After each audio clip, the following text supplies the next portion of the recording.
everyone! Magandang araw sa inyong lahat and surprise, surprise! Meron tayong video for today's kwento, di ba? Syempre sabi ko naman sa inyo, di ba, na pagsusumikapan natin na magkaroon ulit tayo ng video kahit na hanggang intro lang muna sa ngayon dahil kita nyo naman, hindi pa po tapos ang ating ginagawa dito sa ating munting studio dahil medyo na-busy tayo, na-busy rin ng tagagawa dahil libre lang naman ang paggawa kaya wala tayong choice kundi antayin ang panahon kung kailan libre na yung tagagawa natin at nang magawa niya na ito. So sa ngayon, pagtiisan nyo na muna na hanggang intro lang tayo. Ang maganda naman doon kapag binabash nyo ako hanggang intro lang din, di ba? Nako, maraming salamat po sa inyong pagsuporta. Simula ngayon, sisikapin natin na tayo ay makapag-intro na with video. And sana kayo ay nakapagboto na kahapon. Nakaboto na ba kayo? Sana yung mga binoto natin ayun talagang makakatulong sa ating bansa at sa ating lipunan. Pero anyways, punta na tayo sa ating mga pa-shoutout. Syempre, hindi yan mawawala. Hello ako kay Rose Eunice, kay Kini Yara, maraming salamat. Darrell Marte, maraming thank you sa'yo. Hi din kay Brex Salcedo, ang ating letter sender last Saturday and Sunday. Hello sa'yo. Hi din kay Gimeras Girl, kay Amy Santos. Hello rin ako kay Lina Ledeza, Chazi Chai, maraming salamat. Julian Ramilo, Annalyn Morales. Julian, maraming thank you again sa'yo. Kay Irving David. Hello rin ako kay Jonalyn Flores, kay Keisha Roth, kay Liza Bellosilio, and kay Sir Reynaldo De Vera. Syempre, special shoutout tayo kay Ma'am Judith McGovern and to her husband. Maraming salamat po sa inyong walang sawang pagsuporta at pagmamahal nitong ating channel. Nako naman, ako'y na-excite dahil nakikita niyo na ang ating pagmumukha kahit na ganito pa rin yun, walang pagbabago. Anyways, wag na nating patagalin dahil alam kong excited ka na para sa ating kwento sa araw na ito. Dahil wala tayong upload kahapon, kaya eto, babawi tayo. Eto na po ang ating tampok na kwento dito lamang sa inyong paboritong programa, ang Dear Mama Mia.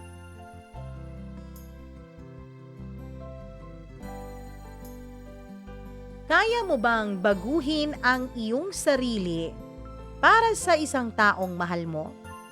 Kaya mo bang baguhin ang buo mong pagkatao para lamang matanggap ka niya at maisip niyang ikaw ang nababagay sa kanya habang buhay?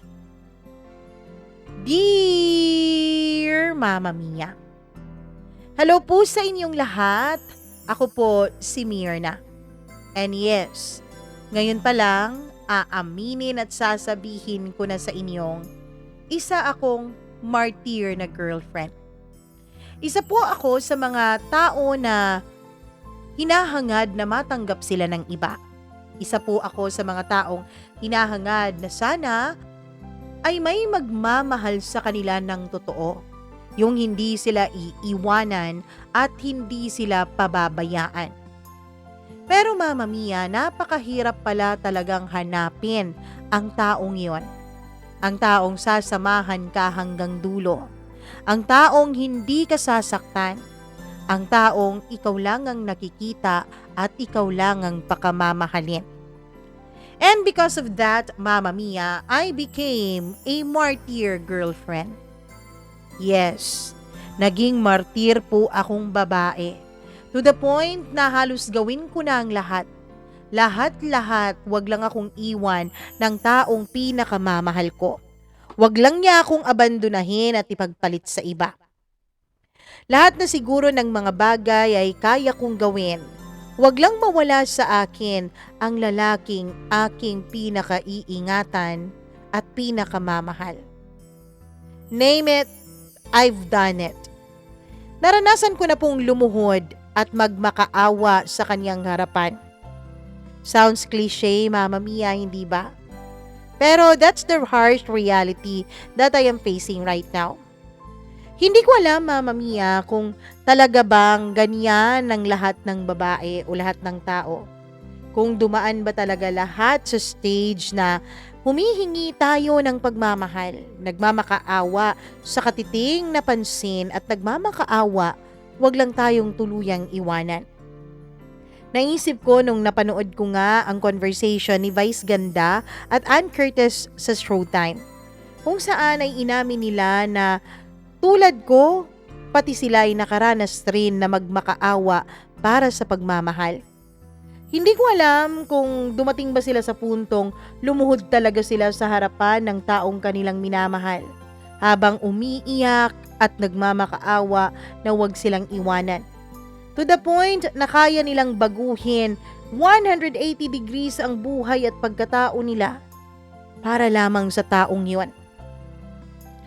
Ang lalaking iniibig ko po, Mama Mia, ay isang psychologist.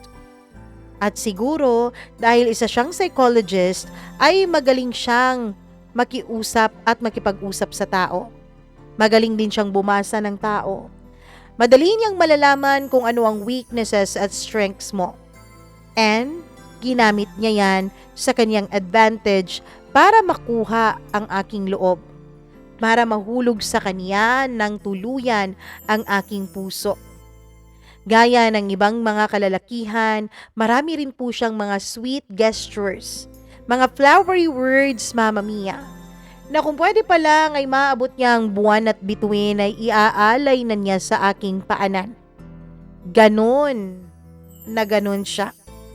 And ako, hindi ko alam kung talagang lambot lang talaga ang ilong ko o madali lang talaga akong mahulog at madali lang talaga akong magtiwala. Kasi Mama Mia, huling-huli niya ako sa kanyang pain. Huling-huli niya ako sa kanyang trap. Our relationship went well, as in, masaya, hindi nakakabagot, dahil alam niya kung paano ako pasayahin, Mama Mia. Alam niya kung paano ako patawanin. At syempre ako, nag-e-effort din ako para sa kanya. Kasi ako naniniwala that a relationship is a two-way road. Hindi siya pwedeng one way lang. Hindi pwedeng iisa lang ang nagbibigay ng effort sa isang relasyon. Kaya naman, pinapantayan ko rin ang bawat efforts na ginagawa niya para sa akin at para sa relasyon namin. Masaya ang relasyon namin. Akala ko nga, Mama Mia, perfect na kasi siya yung tipo ng taong naiintindihan ang nararamdaman ko. Siguro psychologist siya kaya alam niya talaga kung anong nararamdaman ko. Hindi siya yung taong ginagaslight ako. Hindi siya yung uri ng lalaki na sinasabing nag-iinarte lang ako kapag may mga pagkakataong wala ako sa mood o nagtitake over sa katawan ko ang hormones ko kapag meron akong monthly period. Kaya naman inisip ko talaga noon, isa na nga siguro ako sa pinakamaswerteng mga babae sa mundo dahil yung lalaking nagmamahal sa akin ay isang lalaking naiintindihan ako. Isang lalaking hindi lang hanggang kama at hindi lang hanggang salita ang kaniyang pagmamahal, kundi talagang iniintindi niya ako. Kapag nag-aaway kaming dalawa, ay pakiramdam ko parang nakikiusap ako or nakipag-usap ako sa aking therapist. Kasi napakagaling niyang magsalita to the point na hindi talaga lumalala ang aming away. Not until, Mama Mia, nag-confess siya sa akin na siguro Mama Mia, hindi pa raw talaga siya handa na pumasok ng buo sa aming relasyon. Itago na lang pala natin siya sa pangalang Jacob. Si Jacob, Mama Mia, nag-confess siya sa akin na naramdaman na lang daw niya bigla na hindi pa pala siya fully healed mula sa kanyang past relationship. Hindi pa siya okay. Hindi pa siya totally nakapag-move on at sinabi niya pa sa akin, napakiramdam niya at alam niya sa sarili niya na hanggang sa mga panahong naging kami, hanggang sa mga panahong nag-uusap kami, ay si Lauren pa rin ang mahal niya, yung kanyang ex-girlfriend. Mama Mia, alam ko na dapat galit ako sa kanya. Alam ko dapat naramdaman kong ginamit niya ako, na niloko niya ako, na inisahan niya ako. Pero ewan ko ba, siguro nga na manipulanan niya talaga ang puso ko, na manipulanan niya ang damdamin ko. Kasi instead of hating him for lying to me and for using me, naging mas lalo akong martir sa kanya, Mama Mia. To the point na pinatawad ko pa siya with all my heart. As in sobrang pagpapatawad na pati sarili ko ay ginagaslight ko na. Oh, bakit ka na naman nasasaktan dyan, Myrna? Hindi ka na dapat nasasaktan. Tapos naman na yun eh. Isa pa, ikaw naman na ang kasama niya ngayon, di ba? Kaya huwag ka nang masaktan. Pinatawad mo na, kaya huwag mo nang uulit-ulitin pa yan sa puso at isip mo. Yan ang lagi kong sinasabi noon sa sarili ko, Mama Mia, na hindi ko na dapat inuulit-ulit pa ang mga nangyari sa aming dalawa, lalong-lalo na yung masakit, yung pag-amin niya tungkol sa kanyang nararamdaman pa rin sa kanyang ex-girlfriend. Tanga, no? Wala eh. Mahal ko kasi talaga sobra. At dahil mahal niya pa ang ex niyang si Lauren, Mama Mia, hindi ko alam kung anong nangyari sa akin. Bigla ko na lang sinearch yung babae sa Facebook. Lahat ng social media accounts niya ay sinearch ko. Para niya akong naging stalker. Hindi ko alam kung normal ba yun, Mama Mia, o kung ako lang talaga yun na nababaliw na sa kakaisip. Kung kayo nga ba ang nasa posisyon ko, gagawin din nyo ang ginawa ko? Oo, tinignan ko lahat ng social media accounts niya. Lahat ng mga videos na nakapost dun sa kanyang Facebook ay sinearch ko, tinignan ko. Pati yung mga old videos pa na napakatagal na ay tinignan ko. Hanggang sa nakikita ko na lang ang sarili ko, Mama Mia, na parang unti-unting ginagaya si Lauren. Oo, ginagaya ko siya. Mula sa kanyang pananamit hanggang sa kanyang pananalita, Mama Mia. Kahit na hindi naman ako ang uri ng babae na nagsusuot ng mga mahahapit at mga revealing na mga damit. Kahit na hindi ako komportable, na hindi ako makagalaw ng maayos kapag pit na pit ang suot ko, ay ginawa ko pa rin, Mama Mia. I forced myself to like those clothes, to wear those clothes. I forced myself to wear them. Kasi yun ang pananamit ni Lauren. Yun ang pananamit ng ex ng boyfriend ko. Na hanggang sa mga pagkakataong yun ay mahal pa rin niya. Na hanggang sa mga pagkakataon yun ay iniibig at pinapantasya pa rin niya. Masisisi niyo ba ako kung ginagaya ko siya, Mama Mia? Inisip ko kasi nung mga panahon na yun na kapag nagaya ko siya ng tuluyan, ay baka tuluyan ang mabaling sa akin ang pagmamahal ni Jacob. Baka ako na talaga ang totoo niyang mahalin at totoo niyang pipiliin. Mama Mia, nung una kong ginawa yun ay nakita ko naman na natuwa si Jacob. Nakita ko ang ngiti sa kanyang mga labi nung nakita niyang nagbabago ako. Binabago ko ang itsura ko, ang style ng pananamit ko, pati ang haircut ko, Mama Mia. Pati ang pagmi-makeup ko. Dati-rati naman, lipstick lang ay ayos na ako. Pero nung malaman ko ngang in love ba ang boyfriend ko sa ex niya, ay ginaya ko rin pati ang pag-makeup niya sa kanyang muka. Nakita ko naman, Mama Mia. Nakita ko na parang nagugustuhan naman ni Jacob ang kanyang nakikitang pagbabago sa akin. Hanggang sa tinuloy-tuloy ko na.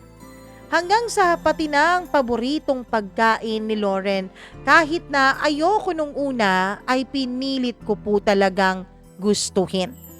Inaral kong gustuhin ang kanyang mga gusto.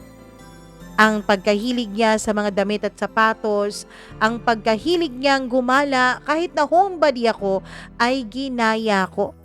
Pati na rin ang mga paborito niyang puntahan gaya na lamang ng mga beach at kung saan-saan pa, ay sinasabi ko na rin kay Jacob na gusto ko. Sa unang mga araw, linggo at buwan ay nakita ko namang tuwang-tuwa si Jacob sa kanyang mga nakikitang pagbabago sa akin. Nakita kong gustong-gusto niya yon, Mama Mia, kaya naman ipinagpapatuloy ko. Kaso lang, hindi po madali. Kasi ako inunti-unti kong baguhin ang sarili ko, habang si Jacob naman kapag may nakikita siyang binago ko ay parang mas gusto pa niyang mas baguhin ko pa. Parang gusto niya na buong pagkatao ko talaga as in flip to 180 degrees na dapat ay si Lauren na ang nakikita niya. Aminin ko, Mama Mia, na nung una ay natutuwa ako sa atensyon na binibigay ni Jacob sa akin. Natutuwa ako sa pansin at ngiting ibinibigay niya. Kaso habang tumatagal, habang padami na ng padami ang demands niya na baguhin ko sa sarili ko, ay nasasakal ako. Nasasaktan at napapagod. Pero kahit na ganun ang nararamdaman ko ay hindi ko yun pinaalam kay Jacob, Mama Mia. Kasi wala naman talaga akong karapatang magreklamo, hindi ba? Wala akong karapatang tumigil kasi ginusto ko naman to. Ako ang naunang magka-ideya nga baguhin ang sarili ko para sa kanya, na maging katulad ako ng ex niya. Ako ang pumili sa landas na to. Ang landas ng pagiging isang napakamartir at bulag-bulagan na girlfriend. At alam mo ba, Mama Mia, na kahit pa labanan ko ang nararamdaman ng puso ko, labanan ko ang aking mga lungkot, ang disappointment, ang frustration, lahat ng yun ay nagbi-build up pala sa utak ko. And napakadelikado po kung ang utak mo na ang mapapangunahan ng emosyon mo. Napakadelikado when your brain was overtaken by your emotions. Kasi kapag nangyari ang ganun, hindi mo na kontrolado ang lahat-lahat, maging ang sarili mong emosyon at ang sarili mong desisyon. I want you to cut your hair into a short one, Myrna. At samahan mo na rin ako sa bar kasama ang mga kaibigan ko. Sabi ni Jacob sa akin. Biglang bumalik ako sa aking ulirat nang bigla nga siyang nagsalita. He's starting to manipulate me again. Gusto niyang i-cut ko ang buhok ko. Gusto niyang maging maikli ang buhok ko, Mama Mia, dahil nakita niya siguro sa Facebook na nagpaikli ng buhok si Lauren. Nag-post kasi ito, Mama Mia, na nagpa-haircut ito. Pixie cut to be exact. At gusto niyang magpa-pixie cut ako. Mama Mia, ako sa sarili ko, alam kong hindi bagay sa akin ang pixie cut. Pero, alam ko naman Alam ko naman na wala rin akong magagawa. Kaya pagkaalis niya ng kwarto ay walang alinlangan kong pinutulan ng buhok ko. Pagkatapos, Mama Mia, ay pumunta ako sa isang parlor dahil hindi ko naayos ito at pinaputulan ko ng maayos. Ilang oras lang ay nakapag-ayos na rin ako para sa party na pupuntahan namin ni Jacob. Ako ang klase ng babaeng hindi mahilig pumarty. Ayoko po sa maraming tao kasi may pagka-introvert ako, Mama Mia. Kaya nga siguro nagustuhan ko noon si Jacob Kasi bukod tangi siya sa mga lalaking napalapit sa akin na naiintindihan ang pagiging introvert ko. Kaya lang ngayon, parang nababago naman talaga yun. That party, I was wearing a revealing dress. Revealing na nga hapit pa sa kurba ng katawan ko. At ang aking labi, ang mga labi kong dati ay simple lang, lipstick na hindi masyadong mapula o lip tint lang ang nilalagay ko o di kaya naman ay lip gloss lang. Pero sa gabing yun, napakapula ng labi ko kasi yun ang shade na sinusuot ni Lauren. Yun ang shade na gustong-gusto niya, kaya napilitan akong isuot yon. At napakaikli na ng buhok ko. Pixie cut. Tapos ang kilay ko, Mama Mia, ay on flick na talaga. Hindi gaya noon na virgin ang kilay ko. Nung tinignan ko ang sarili ko sa salamin, I looked so different. I looked so liberated. Hindi ako to. Hindi ako yung nakikita ko sa salamin. Yang refleksyon na yan, hindi yan nagre-reflect sa tunay na ako. Habang nakatingin ako sa salamin, ay naramdaman ko na lang ang pagpasok ng mama ni Jacob sa kwarto. And yes, Mama Mia, may mga pagkakataon po na doon ako natutulog sa kwarto ng boyfriend ko. Dati naman ay hindi ko ginagawa yun eh.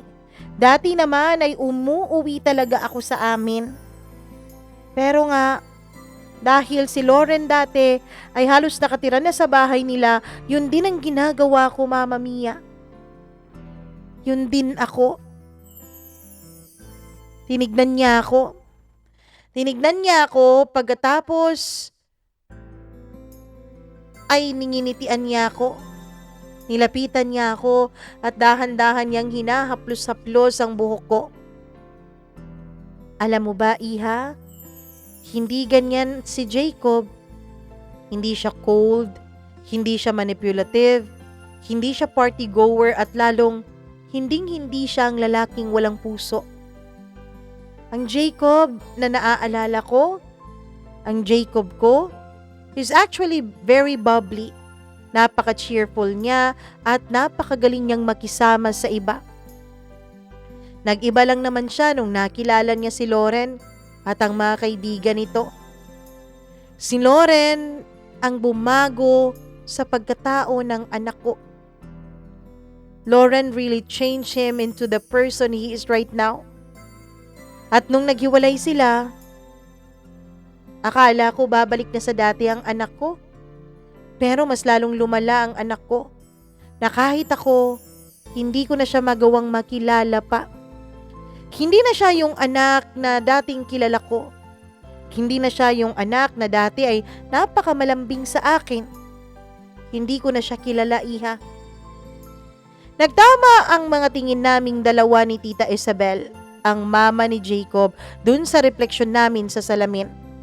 At nakita ko po ang pangingilid ng kaniyang mga luha sa kaniyang mga mata. Bawat salitang binibigkas niya ay tagus na tagus sa puso. At sa di malamang dahilan ay biglang bumigat ang pakiramdam ko noon, Mama Mia. I don't know what she's trying to say. I don't know kung ano ba talaga ang nais niyang iparating sa akin. But one thing that I am certain of, ay nasasaktan ako sa mga sinasabi niya. Naaapektuhan ako, Mama Mia. Nang makarating kami sa club ay bumabalik-balik pa rin sa isipan ko ang mga sinabi ng mama ni Jacob sa akin. Bumalik lang ako sa wisyo nang makitang nagkakamayan na si Jacob at ang mga kaibigan niya. Mama Mia, alam mo bang halos dumagungdong ang puso ko sa loob ng dibdib ko as soon as nakita kong magkahawak kamay sina Lauren at Jacob. Nagkamayan sila. Nakalimutan ko nga palang sabihin sa inyo na nasa iisang circle of friends lang pala sila. Kahit nung naghiwalay sina Lauren at Jacob ay hindi naman nabago ang circle of friends nilang dalawa. Lagi pa rin silang nagkakakita at lagi pa rin silang nagkakasama. The way that they stare at each other and the way that they shake their hands, alam ko ang kahulugan nun, Mama Mia. Kahit na martir ako ay hindi naman ako manhid. Kahit na martir ako ay hindi naman po ako bulag. Kahit na tanga ako ay hindi naman ako bobo. Sunod akong kinamayan ni Lauren at nakaramdam ako ng panliliit sa sarili ko, Mama Mia. Napaka-perpekto niya sa kahit na saang anggulo mo siya tignan. Suot-suot niya ang isang dazzling na dress, Mama Mia, na halatang-halatang mamahalin.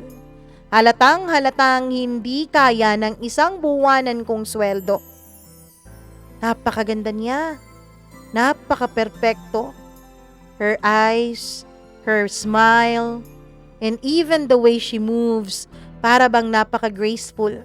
Para bang nasa isang performance siya na lahat ng tao ay mapapatingin talaga sa kanya. Pinagmamasdan ko siya. Inoobserbahan ko ang bawat kilos niya. No wonder kung bakit na-in love talaga sa kanya ng husto si Jacob. Kung bakit head over heels pa rin ang boyfriend ko sa kanya. Habang tumatagal noon na nasa loob kami ng club ay parang mas lalong bumibigat ang pakiramdam ko. Kahit nakakailang shot na ako noon ng alak ay hindi pa rin ako nakakaramdam ng pagkahilo.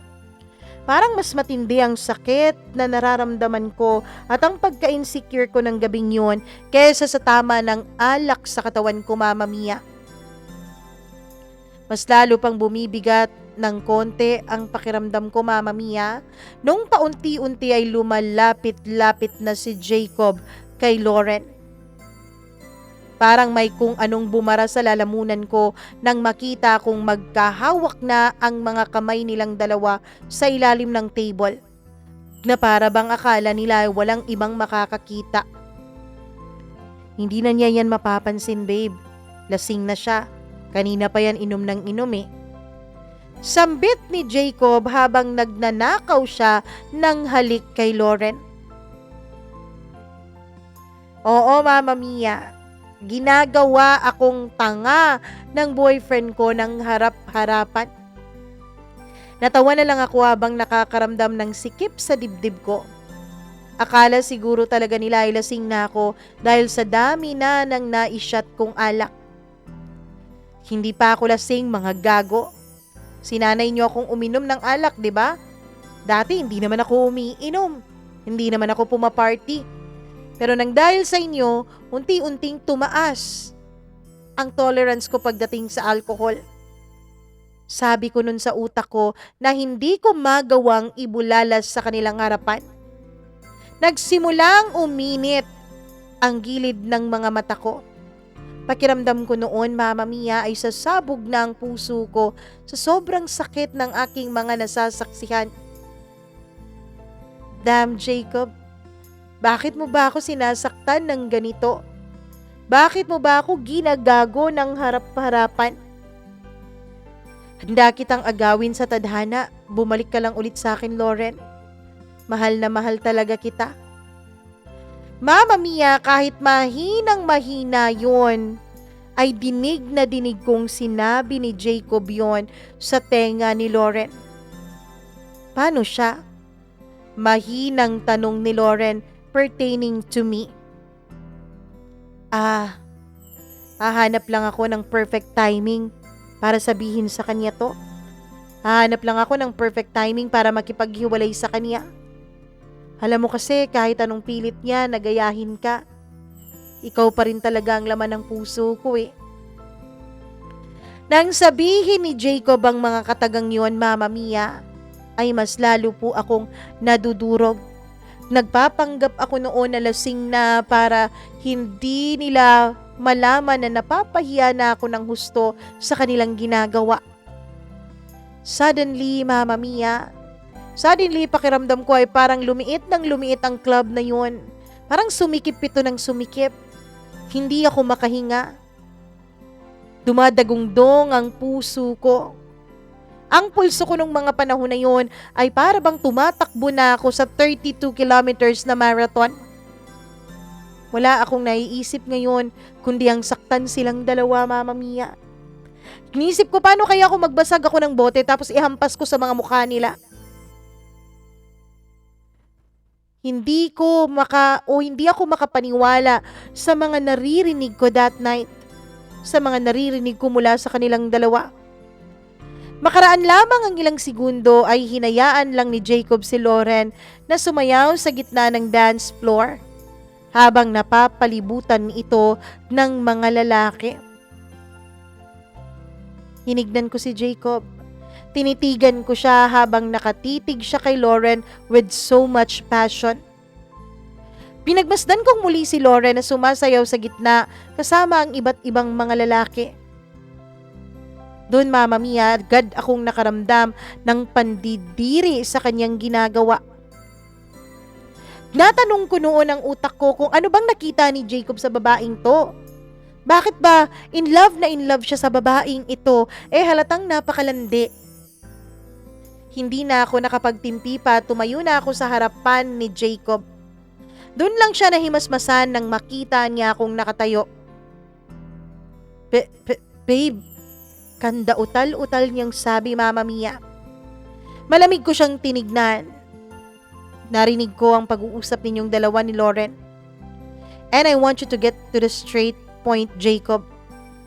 Gusto mo bang maghiwalay na tayong dalawa, ha? Bakas ang pagkabigla ni Jacob sa mga sinabi ko, Mama Mia. Maging ako ay nabigla na rin sa inasta ko. Usually, nagmamakaawa ako sa kanya. Usually, umiiyak ako sa harapan niya. Lumuluhod. Para lamang wag niya akong iwan. Para lamang manatili siya sa tabi ko. But this time, Mama Mia, this time, natauhan na ako. Na-realize ko lang kasi talaga na in love pa rin ako sa kanya. I'm sorry. Pero kahit ganong pagsusumikap mo na magaya siya, no matter how you try to imitate her, kailanman ay hindi ka magiging siya. Sambit niya sa akin habang nakayuko, Mama Mia. Mahina akong natawa sa mga sinabi niya. At ang kanina ko pang pinipigilan ng mga luha ay tuluyan na talagang bumagsak mula sa aking mga mata. Yes, hindi ako magiging katulad niya. Hindi ko kayang maging katulad niya at never akong maging katulad niya because I know that I am better than her. And napakatanga ko, Jacob. I was just so stupid to realize that loving someone faithfully ay hindi magbibigay sa akin ng credit of forever. Kahit na gaano pa kita mahalin, hindi yun magiging rason para mahalin at piliin mo rin ako. Handa na akong bitawan ka, Jacob. Handa na akong bitawan ka because if losing you is the only way for me to find myself again, then I will do it. Hindi ako nababagay sa lugar na to. Hindi ako to. Masakit yung ginamit mo lang ako. Pero alam mo kung ano yung mas masakit? Mas masakit pala, Jacob. Yung pakiramdam na parang unti-unti akong nagiging stranger sa sarili ko. Para lang mapasaya ka. Para lang mahalin mo ko. Hindi ko na nakikilala ang sarili ko nung minahal kita. At alam kong hindi mo na rin nakikilala ang sarili mo habang minamahal mo si Lauren. Tuluyan na akong napahikbi sa harap niya, Mama Mia. Bago pa ako tumalikod ay nagpakawala ako ng ngiti sa kanya at ang huling sinabi ko ang siyang tuluyang nagpaluha kay Jacob. I finally found myself, Jacob, and I hope you will find yourself too. Yun ang huling sinabi ko sa kanya bago ako tuluyang naglakad palayo. Doon ko naramdaman na para bang meron pa rin pala akong kalasingan sa katawan ko. Pero pinilit kong makaalis sa lugar na yun. Pumara ako ng taxi, Mama Mia. At nung may tumigil ng taxi ay nagpahatid ako sa bahay ng mga magulang ko. Nung mapagbuksan ako ng mama ko at nakita niya ang itsura ko, ay gulat na gulat siya. Hindi niya akalain na ang kanyang unika iha na dati ay simbahan, paaralan at bahay lamang, ngayon ay nakasuot na ng isang revealing na damit at naka-full makeup pa at amoy na amoy ang alak sa katawan. Myrna, anong nangyayari sa'yo? Tanong ng mama ko sa akin. Pero wala akong naging ibang sagot. Niyakap ko lamang ang mama ko ng napakahigpit at umiyak ako sa balikat niya. Nataranta naman ang mama ko sa aking pag-iyak, kaya naman, Mama Mia, tinawag niya ang papa ko na nagmamadali ding lumabas mula sa kanilang kwarto sa itaas na bahagi ng bahay. Nung nakababa na ang papa ko sa unang palapag ng bahay namin, ay nagtanong ito kung bakit ganun ang itsura ko. Huwag ka nang magtanong, tulungan mo na lang akong aluin tong anak mo, sabi ng mama ko sa kanya. Sabay nila akong niyakap na dalawa. Iyak ako ng iyak. At habang umiiyak ako ay umiiyak rin ang mama ko. Makatapos ang siguro mga halos 1 oras ng pag-iiyak ko at pagyakap ko sa mga magulang ko ay kumalma na ang sarili ko, Mama Mia. Siya nga pala, nakalimutan ko pong banggitin. Nag-iisang anak po ako. Prinsesa po ako ng mga magulang ko, Mama Mia. Mahal na mahal nila ako, kaya naman dun ko nalaman na bakit ko nga ba pinagpipilitan ng sarili ko sa taong hindi naman ako kayang pahalagahan. Kung sa buong buhay ko, tinuring ako na parang babasaging kristal ng mga magulang ko. Pagkatapos kong maiyak at mahimasmasan ay nagkwento ako sa mga magulang ko tungkol sa nangyari sa akin. Niyakap nila ako. Sorry sila ng sorry dahil ang akala daw nila ay masaya ako sa piling ni Jacob. Hindi po. Dapat ako po ang mag-sorry sa inyo. Dahil parang binaliwala ko ang pagpapalaki, pag-aaruga at pagmamahal ninyo sa akin. Nung hinayaan kong maging ganito ang sarili ko para lang sa isang lalaki. Promise po, hindi na po mauulit yon. Sabi ko sa mga magulang ko. Pagkatapos nun ay pumanik na ako sa kwarto ko, naligo at saka nagbihis at saka natulog. Sinamahan ako ng mga magulang ko na matulog noon sa kwarto ko. Kinabukasan nung magising ako, Mama Mia, ay tinawag ako ng papa ko at inayan niya akong mag-jogging.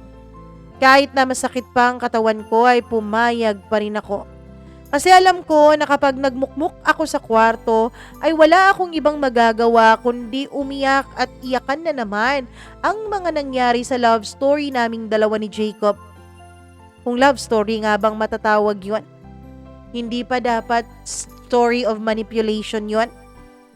Pero anyways, Mama Mia, matapos kaming mag-jogging ng papa ko ay nag-almusal kami ng sabay-sabay na 3. Pagkatapos nun ay hindi pumasok sa trabaho sina Mama at Papa. Nag-leave daw sila para sa akin. Doon ko nakita kung sino talaga ang mga taong tunay na nagpapahalaga at nagmamahal sa akin ng totoo. Yun ay walang iba kundi ang aking mga magulang. Matapos ang 1 linggo ay nagmungkahi ang mama ko na magbakasyon daw kami. Habang nagbabakasyon kami ay unti-unti ko ring inaayos ang sarili ko, Mama Mia. Itinapon ko yung mga gamit na binili ko para lang magmukha akong si Lauren. Sinunog ko lahat. Gusto ko sanang i-donate yun, Mama Mia, pero hindi na lang. Gusto kong sunugin yun para masabi kong sinunog ko na rin ang parting yun ng buhay ko. Pagkatapos noon, ay nagbakasyon na nga kami ng pamilya ko. Napakasaya ng bakasyon. Pumunta kami sa Bohol kung nasaan ang iba naming mga kamag-anak. Pumunta rin kami ng Cebu. Pumunta rin kami sa Mindanao. At masayang masaya ako habang kami ay nagbabakasyon at doon ay unti-unting bumabalik ang dating ako. Pagkatapos nun, Mama Mia, ay nag-resign ako sa trabaho ko. Nagtayo ako ng isang printing business. Pero hindi naman naging successful yun.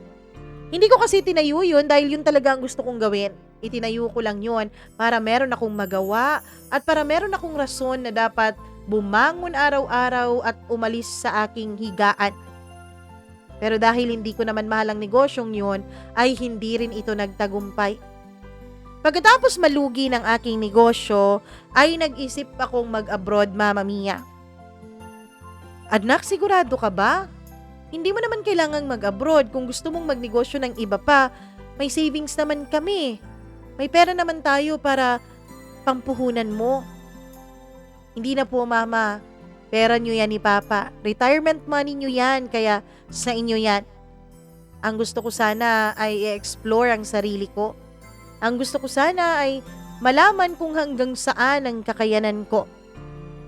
Pero anak, napakalayo ng gusto mong puntahan eh. Napakalayo ng Dubai. Mama, kailangan ko to eh. Hayaan mo na si Myrna, Elisa, ano ba? Hayaan mo na ang anak mo. Hayaan mo siya na idiskubre ang kanyang sarili at ang kanyang mga kakayanan. Buti na lang at naintindihan ako ng papa ko, kaya kahit na nahihirapan si mama, ay tinanggap niya na magtrabaho ako sa Dubai. Mama Mia, wala pa akong trabaho na pupuntahan sa Dubai. Meron lang akong 2 pinsan na nandun na silang maghahanap ng trabaho para sa akin. Ang ginawa ko ay nag-tourist visa na muna ako doon. Kasi may invitation naman ako mula sa isa kong pinsan na doon na talaga nakatira at permanent resident na doon. Noong nakaalis na nga ako ng bansa, pagdating ko ng Dubai, ang una kong ginawa ay i-explore yung lugar. Kung saan-saan ako nakapunta, Mama Mia. Kung saan-saan ako iginala ng aking mga pinsan. Pagkatapos ng 2 linggong pagbabakasyon ay naghanap ulit ako ng trabaho. Nung makakita na nga ako ng trabaho sa Dubai ay inasikaso ko na agad ang working visa ko sa Pilipinas. Siyempre kailangan kong umuwi para asikasuhin yon. Nung makauwi ako ay yun talaga ang pinagkakaabalahan ko. Tapos banding-banding na rin sa mga magulang ko kasi matagal-tagal akong mawawala. Ayun, Mama Mia, nag-enjoy naman ako nung nagtrabaho na ako sa Dubai. Ang dami kong nakilala, ang dami ko ring nadiskubre sa sarili ko. Kaya ko pala yung mga bagay na ang dati akala ko hindi ko kaya. Kaya ko palang tumayo sa sarili kong mga paa nang hindi nakakadepende sa iba. All my life kasi ay dumepende ako sa mga magulang ko bilang only child naman talaga ako. At nung naging magkarelasyon kaming dalawa ni Jacob ay sa kanya ako nakadepende. Buti na lang, Mama Mia. Buti na lang at diniskubre ko ang sarili ko. Makalipas pa ang ilang taon ay natapos na ang aking kontrata sa Dubai. Bumalik ako ng Pilipinas para magtayo ng sarili kong negosyo. Isang maliit lang naman na negosyo, Mama Mia. Masaya ako na napapalago ko na ang negosyong yon. Ang mga magulang ko ay nag-retire na rin at tumutulong-tulong na lang sa aking negosyo. Hanggang sa isang araw, Mama Mia, sa hindi inakalang pagkakataon at lugar ay muli kaming nagkita ng lalaking naging malaking bahagi ng buhay ko. Walang iba kundi si Jacob. Nagkita kaming dalawa sa isang simbahan. Gulat na gulat nga ako nung magkita kami. Akala ko kasi ay hindi talaga siya magsisimba at hindi na siya magbabago. Maging siya ay nagulat din nung nagkasalubong ang aming mga landas. Kumusta ka na? Siyang unang salitang namutawi mula sa kanyang labi. Eto, maayos na. Ikaw, kumusta? Tanong ko sa kanya. Ayos na rin. Napakaganda mo na, Myrna. Malats lalo kang gumanda. Salamat ah. Ikaw naman, di ko akalain na pupunta ka pala ng simbahan. Nagsisimba ka na pala ngayon? Oo, nagsisimba na. Kumusta ka na? Ulit kong tanong sa kanya. Kumusta na kayo ni Loren? Wala na. Matagal na kaming wala ni Loren. 6 na buwan matapos tayong maghiwalay ay tuluyan na rin kaming naghiwalay dalawa. Paano? Nahuli ko siya sa condo unit niya na may kasamang lalaki. Pareho silang hubot-hubad eh. Gulat na gulat ako sa mga revelasyon niya, Mama Mia. Ganun ba? Paano mo kinaya? Tanong ko sa kanya. Alam ko kasi kung gaano ka-in love si Jacob kay Loren. Handa nga siyang manakit ng iba para dito eh. Nakaya ko naman sa awa ng Diyos. Doon ay na-realize ko kung gaano kalaking pagkakamali ang ginawa ko sa iyo, Myrna. Sorry ah. Sorry kung nag-handmade kita. Sorry kung nasaktan kita. Hindi kung nasaktan mo talaga ako. Pero ayos na yun, sabi ko. Kumusta ka na? May pamilya ka na ba? Tanong niya sa akin. Wala, eto, single pa rin. Pero may binabalak ng sagutin. Ikaw naman, kumusta na? Bago pa niya ako magawang sagutin, Mama Mia, ay may isang batang dali-daling lumapit sa kanya, tinatawag siyang daddy. Nasa siguro magto 2 years old ang batang yon. Anak ko, si Baby Angela. At eto nga palang asawa ko. Sabi niya at pinakilala niya sa akin ang isang babaeng sa tingin ko ay parang ako nung una. mahinhin, simpleng manamit na para bang manang, tapos walang ka-makeup sa kanyang mukha. Natatawa ako noon sa loob ko, Mama Mia. Eto din pala yung mamahalin ni Jacob. Yung ako pala dati, ang pipiliin din niya sa huli. Nagkakilala kami nung babae. Pagkatapos noon ay bigla siyang nag-sorry sa akin. Alam pala niya na ako yung ex ni Jacob at nakwento sa kanya ni Jacob ang mga pinagdaanan ko sa kamay ng asawa niya. Wala na yun, matagal na yun. Isa pa, masaya ako sa inyo. Masaya ako dahil masaya na kayong dalawa ni Jacob ngayon. Na may tuloy-tuloy na yung kasiyahan niyo, sabi ko. Pagkatapos ng pagtatagpong yun, Mama Mia, ay hindi na kami muli pang nagkita ni Jacob. Hindi ko na rin hinanap pa ang kanyang pangalan sa mga social media accounts. Kasi Mama Mia, matapos naming mag-usap ni Jacob sa araw na yon, ay nakaramdam po ako ng labis na kaginhawaan sa puso ko. Nakaramdam ako ng para bang may isang tinik na natanggal sa dibdib ko. Doon ko naisip na kailangan lang palang magpatawad ako at patawarin ko si Jacob. Kailangan lang pala naming mag-usap para tuluyan nang mag-heal ang puso ko. Sa ngayon ay okay na ako. 5 buwan matapos ang huli naming pag-uusap ni Jacob, Mama Mia, at yung pagkikita naming dalawa, ay tsaka ko naman natagpuan si Rex. Isang lalaking naging kliyente ko sa aking negosyo. Hindi po siya mayaman, hindi katulad ni na Jacob. Pero Mama Mia, maganda po siyang impluwensya sa akin. Kasi napakasipag niya at napakabait din niya.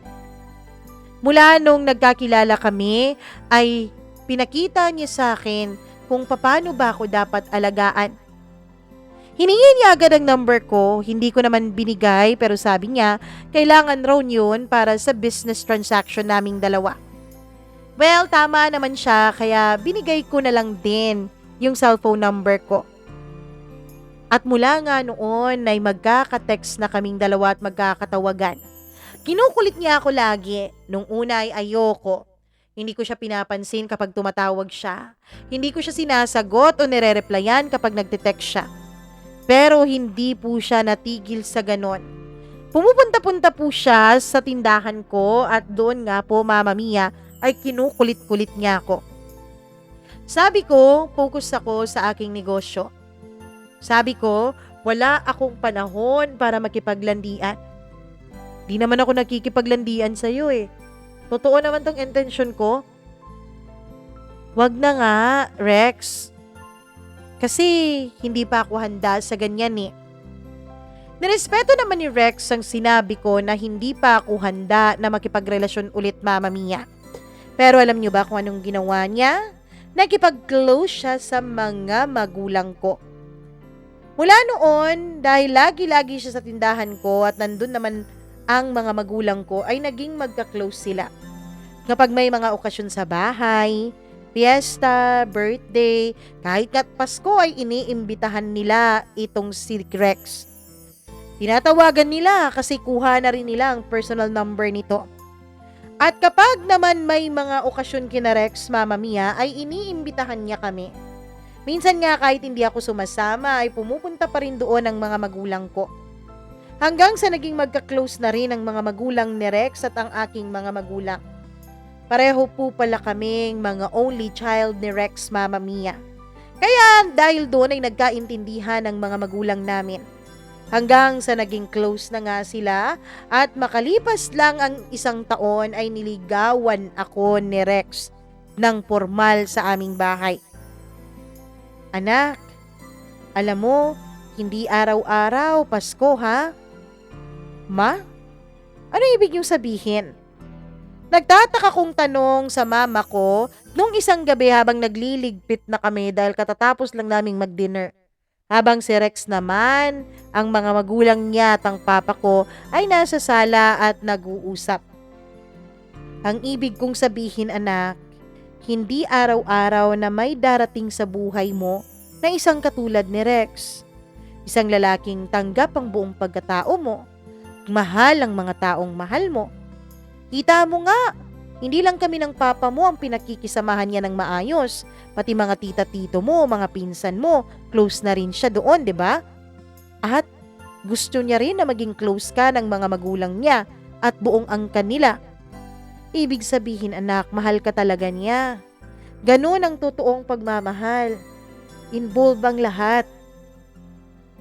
Ma, anak, alam kong natatakot ka ulit na sumugal. Natatakot ka ulit na baka masaktan ka.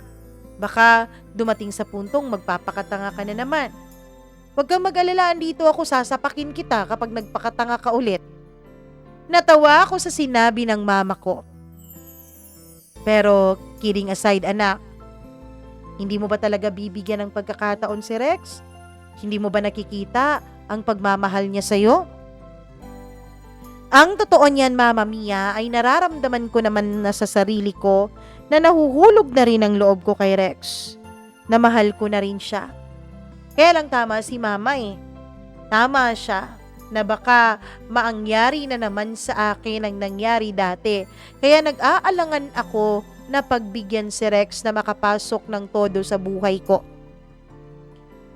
Hindi magkatulad sina Jacob at Rex. Kung si Jacob ay nakahanap na ng isang taong mamahalin niya habang buhay, nasabi mo nga isang taong katulad mo pala, hindi ba panahon na para maghanap ka rin at makatagpo ka rin ng taong hindi katulad ni Jacob? Mama Mia, buong gabi kong pinagnilayan ang mga sinabi ni Mama sa akin. Tama naman siya. Kaya nakapagdesisyon ako na bukas din ay sasagutin ko si Rex. Kaso lang sa araw na yon ay hindi naman dumating si Rex sa tindahan. Nagantay din ako sa kanya sa gabi sa bahay pero wala rin ito at hindi nagpakita. 3 araw na hindi nagpapakita si Rex sa akin nung napansin ng mama ko na matamlay ako. Oh, iya, may sakit ka ba? Bakit parang matamlay ka? Wala naman mama. Sinalat niya ang noo ko at tinignan niya kung nilalagnat ba ako. Oo nga, wala ka namang sakit, pero bakit parang ang tamlay-tamlay mo? Teka nga, baka may namimiss ka ha? Sagot niya. Po, wala po. Todo deny ko. Naku, may namimiss nga itong anak ko. Wala nga po, Mama. Sino namang mamimiss ko? Sino pa ba? Di ang knight in shining armor mo, si Rex. Hindi ko siya namimiss. Deny pa rin ako ng deny. Mabuti kung ganun. Dahil umalis na ng bansa si Rex eh. Ano? Sagot ko, Mama Mia, na napalakas talaga at napasigaw ako. Oh, yan ba yung hindi mo namimiss? Hindi mama, nagulat lang ako sa balita mo eh. Hindi kasi sinabi sa akin ni Rex. Hindi ba niya sinabi? Nako, pumuntang US yung boyfriend mo. Manliligaw mo pa pala na hindi mo namimiss. Ganun po ba? Sige mama, matutulog na po ako ha kasi maaga pa ako bukas sa tindahan. Pagkukunwari ko kahit ang totoo Mama Mia ay naiiyak na ako that time. Nung makapasok na ako sa kwarto ko ay pinakawalan ko na ang mga luha na kanina pang nagbabadya sa aking mga mata. Umiyak ako. Huli na ba talaga ako? Huli na ba talaga para sagutin ko si Rex? Nainip ba siya sa pag-aantay niya sa akin kaya nagpunta na siya ng ibang bansa? Tanong ko noon sa sarili ko. Hindi ako makatulog, Mama Mia. Chinek ko ang Facebook ni Rex pero hindi naman po siya online. Sinubukan kong tawagan ang number niya pero hindi ko na makontak. Iyak ako ng iyak at sising-sisi ako. Pumasok ako kinabukasan sa tindahan na matamlay pa rin. Pagkatapos noon, nung maghahapunan na Mama Mia, ay nagpaalam ako sa mga magulang ko at sinabi kong pupunta muna ako ng simbahan. Doon ako nagsimba at nagdasal. Tinanong ko ang Diyos, Mama Mia, kung hindi ba talaga ako nakatadhana para magkaroon ng kasama sa buhay. Dahil lagi na lang nawawala sa akin ang pagmamahal na hinahangad ko. Kung kailan akala ko ay andito na siya, tsaka naman siya aalis dahil hindi niya ako naantay. Mama Mia, sobra ang iyak ko nung mga panahon na yon. Tinatago ko lang sa mga magulang ko. Pero matapos lamang ang 2 linggo ay nagulat ako dahil biglang dumating si Rex sa tindahan. Balita ako na mismo ako Balita ako, sabi ni tita, umiiyak ka raw na wala ako. Ano? Gulat na gulat kong tanong sa kanya. Oo, totoo yun. Narinig kaya kita sa kwarto mo. Kala mo hindi namin alam ng papa mo sabi ni mama. Pilit ko pa mang i-deny pero mga magulang ko nang nag-booking sa akin kay Rex. O bakit ka andito? Akala ko ba nasa ibang bansa ka? Akala ko ba dun ka na for good? Ano? Sinabi ba naming dun na for good si Rex? Di ka naman nagtanong, hindi mo rin kami pinatapos. Pumunta lang si Rex doon dahil kailangan niyang puntahan yung tiyuhin niya na namatay. Kailangan niyang umattend. Mga magulang niya hindi makapag-travel dahil may mga sakit ang mga ito, hindi pwedeng mag-travel ng matagal. Mama Mia, dahil sa narinig ko ay bigla kong nayakap si Rex. At nung nayakap ko na nga siya, ay doon na tumawa ang mga magulang ko, pati na rin ang mga magulang ni Rex na nasa gilid ko lang pala. Mula nga sa araw na yon ay naging kaming 2 na ni Rex. Mula sa araw na yon, Mama Mia, ay tuluyan na ngang naging isa ang aming pamilya. Hindi na ako nagpaligoy-ligoy pa. Hindi ko na dininay pa sa sarili ko na mahal ko na ang lalaking ito. Sinagot ko na siya agad. 3 months lang after nung pagsagot ko sa kanya ay nag-propose agad siya ng kasal sa akin. Hindi ba masyadong maaga? 3 months pa lang tayo Oo, 3 months tayong magkarelasyon pero matagal na kitang kilala, matagal kitang niligawan, hindi ba? Hindi na rin ako nagpaligoy-ligoy pa nung mga panahon na yon dahil lalagpas na ako sa kalendaryo, ilang taon na lang ang aantayin. Kaya yon, umuo ako, agad na pinagplanuhan ng kasal namin. Hindi naman bongga yung kasal namin, Mama Mia. Simple lang pero punong-puno ng pagmamahal. In-invite ko nga rin pala si Jacob at umattend siya kasama yung kaniyang asawa. Nagkita kasi kami ulit sa simbahan din na yon. Kinuha din naming flower girl ang kanilang anak dahil wala naman kaming ibang bata nakakilala kasi maliit lang naman ang mga pamilya namin ni Rex. Mama Mia, sa ngayon ay may 2 na kaming anak ni Rex. Kapapanganak ko pa lang sa aming bunso. Masayang-masaya ang pamilya namin. Masasabi ko na hindi man kami ni Jacob ang naging magkatuluyan habang buhay, ay masaya naman ako sa piling ni Rex.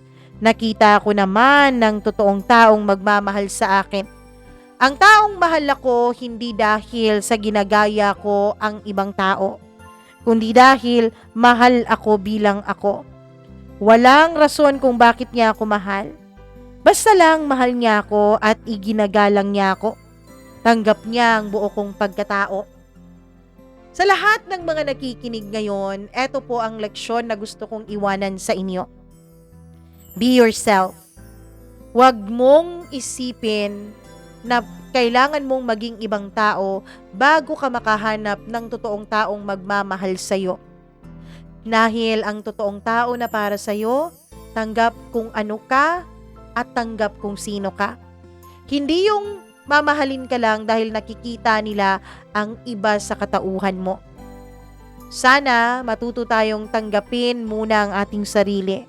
Mahalin ang ating sarili at matuto tayong i-appreciate ang ating worth bago tayo makipagrelasyon. Nang sa ganon ay hindi natin hanapin sa iba yung pag-aaruga, pagmamahal at pagrespeto na dapat una nating ibinibigay sa ating sarili. Maraming salamat po, Mama Mia, at naway meron kayong napulot na aral at inspirasyon mula dito sa aking naging kwento. Hanggang dito na lamang. Nagpapasalamat, Myrna.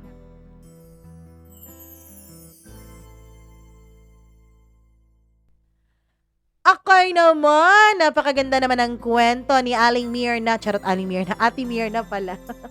Maraming salamat sa pag-share mo ng iyong napakagandang storya dito sa ating programa. Ayun, wish naming lahat na sana ay tuluyan kayong maging masaya at matatag ni Kuya Rex kasama ang inyong pamilya. Naku naman, wish din namin na sana nga lahat ng tao ay makahanap gaya ng pagmamahal na nahanap ninyo ni Kuya Rex sa isa't isa.